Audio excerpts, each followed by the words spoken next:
सरपंच परिषद मुंबई महाराष्ट्राच्या सोलापूर जिल्हा समन्वयक तथा गोगावचे सरपंच सौ वनिता सुरवसे यांच्या वाढदिवसानिमित्त अभिनव उपक्रम राबवण्यात येणार असून ग्रामपंचायत कर भरणाऱ्या शेतकऱ्यांना पीक विमा अर्ज मोफत भरण्यात येणार असल्याची माहिती उपसरपंच कमलाकर सोनकांबळे यांनी केली आहे।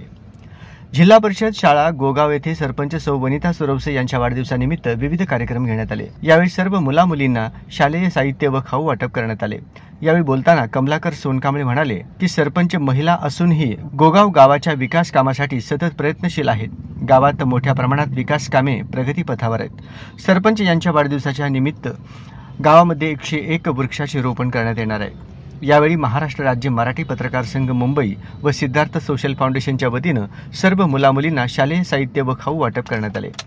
कार्यक्रमास उपसरपंच कमलाकर सोनकांबळे, ग्रामसेवक विक्रम घाटे, नागेंद्र आलुरे, किरण गायकवाड, मुख्याध्यापक दयानंद चोळे, पुंडलिक वाघमारे, शंकर कारभारी, दत्ता गायकवाड, ज्योती आलुरे, महादेव चव्हाण, किरण गायकवाड, नामदेव बनसोडे, आनंद बनसोडे आदी उपस्थित होते।